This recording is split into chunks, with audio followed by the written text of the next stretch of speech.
நீங்க நினைக்கிறீங்க நீங்க ஒரு எக்ஸ்பர்ட் ஆகிட்டீங்கன்னு. அதுதான் மிகப்பெரிய கோமாளித்தனம். உங்ககிட்ட இருக்கிற அந்த டிகிரி, உங்க எக்ஸ்பீரியன்ஸ், உங்க நாலேஜ், இது எல்லாமே உங்க மாஸ்டரி இல்ல. இது உங்க கம்ப்ளேசன்சி. நீங்க புதுசா கத்துக்க பயப்படுறீங்க. நீங்க ஒரு பிகினரா இருக்க வெக்கப்படுறீங்க. இந்த ஐ நோ எவ்ரிதிங் இமேஜுக்கு பின்னாடி ஒரு மிகப்பெரிய அமெச்சர் ஒளிஞ்சிட்டு இருக்கான். உங்க கான்ஃபிடன்ஸ் உங்க ஸ்ட்ரென்த் இல்ல, அது உங்க மிகப்பெரிய வீக்னஸ். இன்னைக்கு நம்ம உங்க மீடியாக்ரிட்டியை கிழிச்சு எறியலாம். உலகத்துல 99% பேர் ஜெனரலிஸ்டா இருக்காங்க. அது டேலண்ட் கிடையாது. ஒரு குரங்கு எல்லாத்தையும் கொஞ்சம் கொஞ்சம் பண்ணும், ஆனா அதால எதையும் மாஸ்டர் பண்ண முடியாது. அது ஸ்மார்ட் கிடையாது, அது ரீப்ளேசபிள். ஆனா ஒரு சிங்கம் தன்னோட வேட்டையாடுற திறமையில மட்டும்தான் ஃபோக்கஸ் பண்ணும்.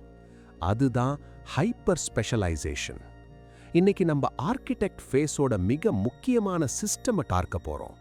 நீங்க உங்க ஸ்கில் அக்விசிஷனை எப்படி கண்ட்ரோல் பண்ணி அதை உங்க எம்பையருக்கு ஃபவுண்டேஷனா மாத்தணும்னு இந்த ரெவலேஷன்ல பார்க்கலாம். அதை தயாராக கேளுங்க. நம்ம மூளையில நியூரல் பாத்வேஸ் தான் நம்ம திறமையை டிசைட் பண்ணுது. ஆனா மயலின் தான் அந்த பாத்வேஸை இன்சுலேட் பண்ணி ஸ்பீடாவும் அக்யூரசியாவும் அதிகமாக்குது. நீங்க உங்க ஃபோக்கஸை எப்பவுமே டிஸ்ட்ராக்ட் பண்ணும்போது மயலின் ஃபார்ம் ஆகாதது. உங்க மூளை ஒரு ஸ்லோ ப்ராசஸரா மாறும். இதுதான் உங்க ப்ரொக்ராஸ்டினேஷன், உங்க மிஸ்டேக்ஸ், உங்க ஆவரேஜ் அவுட்புட்டுக்கு காரணம். சைக்கலாஜிக்கலா பார்த்தா மாஸ்டரி அப்படின்னு சொல்றது உங்க டீப் ஒர்க் கெப்பாசிட்டி. நீங்க ஒர்க் லைஃப் பேலன்ஸ்னு சொல்லி சொல்லி உங்க மூளையில உள்ள இன்டென்ஸ் டிரைவை அழிக்க பார்க்குறீங்க. ஆனா அந்த டிரைவ் தான் வேர்ல்டு கிளாஸ் எக்ஸலன்ஸுக்கும் வெல்த்துக்கும் தேவை. டோபமீன் பேஸ்லைன் பத்தி பேசுவோம். நீங்க எப்போ ஸ்மால் டாஸ்க்ஸ் பண்ணி சந்தோஷப்படுறீங்களோ அப்போ உங்க டோபமீன் சீப் ஸ்பைக்ஸ்ல தான் இருக்கும். ஏன்னா நீங்க இன்ஸ்டன்ட் கிராட்டிஃபிகேஷனுக்காக தான் எல்லாத்தையும் பண்ணுவீங்க. ஒரு ஆர்கிடெக்ட் தன்னோட டோபமீனை லாங் டேர்ம் மாஸ்டரியில இருந்து தான் எடுப்பான். அவனுக்கு சின்ன அப்ரிசியேஷன் தேவை கிடையாது. மோட்டிவேஷன்னா என்ன தெரியுமா? அது உங்க மூளையில உள்ள காம்பிடன்ஸ் அண்ட் ரிவார்ட் சிஸ்டம். நீங்க பிஸியா இருந்தா ரிவார்ட் கிடைக்கும்னு நினைக்கிறீங்க. ஆனா இன்னைக்கு உலகத்துல வேல்யூ எப்ப வரும் தெரியுமா? நீங்க ரேரா இருக்கும்போது தான். ரேர்னா கிடைக்காத பொருள் கிடையாது. ரேர்னா ஒரு காம்ப்ளெக்ஸ் ஸ்கில்ல 10,000 ஹவர்ஸ் டீப் ஒர்க் பண்ணி மாஸ்டர் பண்ண தெரிஞ்சவன். சர்க்கேடியன் அலைன்மெண்ட்டும் மாஸ்டரியும் கூட இந்த எக்ஸிகியூஷன் புரோட்டோகால்ல தான் இருக்கு. உங்க ஸ்கில்ஸை நீங்க பில்ட் பண்ணலைனா நீங்க எப்பவுமே ஸ்லேவ் மோட்ல தான் இருப்பீங்க. நீங்க உங்க டிஸ்ட்ராக்ஷன்ஸ்க்கு, உங்க சோஷியல் மீடியாக்கு, உங்க ஷாலோ ஒர்க் ஹேபிட்ஸ்க்கு எஸ் சொல்லி சொல்லி உங்க கிரேட்னஸையும் உங்க சாவரைனிட்டியையும் சாக்ரிஃபைஸ் பண்றீங்க. இந்த சைக்காலஜியை புரிஞ்சுக்கோ. People don't pay for effort, they pay for results that no one else can produce. இதுதான் மாஸ்டரோட லாஜிக். இப்போ உங்க அவுட்புட்டை ஆடிட் பண்ணுங்க. இன்னைக்கு நீங்க பண்ண வேலை வேர்ல்டு கிளாஸா இருக்கா? அது ஹார்ட் ஒர்க் கிடையாது, அது ஷாலோ லேபர். நீங்க ஒரு வேலையை பண்ணும்போது உங்க அட்டென்ஷன் வேற எங்க தான் இருக்கு? நீங்க உங்க மூடுக்கு ரியாக்ட் பண்றீங்களா? அப்போ நீங்க ஆர்கிடெக்ட் கிடையாது, நீங்க ஒரு ஆபரேட்டர். நீங்க உங்க மாஸ்டரிய பத்தி பயப்படுறீங்க. நீங்க ஃபோக்கஸ் பண்ண ஸ்டார்ட் பண்ணா உங்க சர்க்கிள் உங்களை விட்டு போயிருவாங்கன்னு பயம். உங்க மூளையில ஒரு ஆடிட் பண்ணுங்க. உங்க மீடியாக்ரிட்டிக்கும் உங்க லேசினஸ்க்கும் காரணம் என்ன தெரியுமா? உங்க மூளையில உள்ள கிரியேட்டிவ் எனர்ஜியை நீங்க யூஸ் பண்ணாம அதை வேஸ்ட் பண்றீங்க. அது தொண்டு விட்டாகி யூஸ்லெஸ் டிஸ்ட்ராக்ஷன்ஸா மாறுது. நீங்க ஒரு மிகப்பெரிய எம்பையரை பில்ட் பண்ண வேண்டிய இன்டென்சிட்டியை வச்சுட்டு அதை யூடியூப் கமெண்ட்ஸ்ல வேஸ்ட் பண்றீங்க. இதுதான் உங்க உண்மை.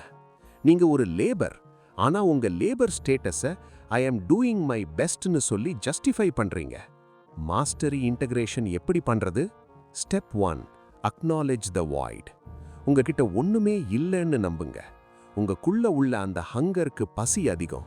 அதுக்கு ஸ்கில் வேணும், அதுக்கு எக்ஸலன்ஸ் வேணும், அதுக்கு லிகசி வேணும். அதை சப்ரெஸ் பண்ணாதீங்க. ஸ்டெப் 2, ட்ரெயின் த ஸ்பெஷலிஸ்ட். அந்த மிருகத்தை அந்த 90 மினிட் ஹைப்பர் ஃபோக்கஸ் செஷன்ல அவுத்து விடுங்க. அந்த ப்ரொடக்டிவ் எனர்ஜியை உங்க யூனிக் ஸ்கில்ல, உங்க ஆட்டோமேஷன்ல, உங்க அசெட் கிரியேஷன்ல யூஸ் பண்ணுங்க. ஆர்கிடெக்ட் ஃபேஸோட கோர் லாஜிக் நான் ரீப்ளேசபிலிட்டி. சாவரினிட்டினா நீங்க யாரையும் நம்பி இல்ல. நீங்க உங்க டிசிஷன் ஃபெட்டிகை அவாய்ட் பண்ண ஸ்டாண்டர்ட் புரோட்டோகால்ஸ் யூஸ் பண்ணுவீங்க. உங்க டெய்லி ரொட்டீன்ல உங்க மாஸ்டரிய டிசிப்ளின்ற சங்கிலியால கட்டி போடுங்க. ஃபோக்கஸ் பண்ண உங்க பிரெயின் நோ சொல்லும்போது உங்க மாஸ்டரி ப்ளூ பிரிண்டை எடுங்க. இது ஏன் எம்பையர், நான் மாஸ்டரியை ரீச் பண்ணியே தீருவேன்னு அந்த டீப் டிசையரை ஃபோக்கஸா மாத்துங்க. ரெசிஷன் ப்ரூஃப் ஸ்கில்ஸ் எப்படி வரும்? நீங்க ஜெனரிக் ஸ்கில்ஸை ஃபாலோ பண்ணினா கிடைக்காது. ஸ்பெசிஃபிக் நாலேஜ் யோசிக்கணும். மாஸ்டரி ஆர்கிடெக்சர்ல ஒரு விஷயம் இருக்கு, the 1% execution, depth, rarity and value. இது எல்லாமே சரியா உங்க கெரியர்ல யூஸ் பண்ணினா யாராலையும் உங்களை மேனிபுலேட் பண்ண முடியாது. நீங்க ஒரு ஸ்ட்ராட்டஜிக் ஆர்கிடெக்டா மாறலாம். உங்க என்வாயன்மெண்ட்டை ஆடிட் பண்ணுங்க. Everything should serve your mission. Stop being a victim of your mood. Start being the engineer of your neurochemistry. Depth தான் இன்னைக்கு உலகத்துல மிகப்பெரிய வெல்த். அதை காப்பாத்திக்க உங்க சிஸ்டம் தான் உங்க பாடிகார்டு. இன்னைக்கு நீங்க ஒரு முடிவு எடுக்கணும். இன்னும் அந்த அமெச்சர் மாஸ்கை போட்டுட்டு ஸ்லேவா வாழ போறீங்களா, இல்ல உங்க மாஸ்டரியை இன்டகிரேட் பண்ணி ஒரு சாவரன் ஆர்கிடெக்டா மாற போறீங்களா? Discipline is the ultimate form of self love. உங்க மூளையில உள்ள அந்த மீடியாக்கர் மைண்ட் செட், உங்க பாவர்ட்டி மைண்ட் செட், உங்க யூஸ்லெஸ் டிஸ்ட்ராக்ஷன்ஸ் கிழிச்சு எரிஞ்சிட்டீங்க. Build your sovereignty, build your empire. இந்த shadow psychology Tamil. See you at the top.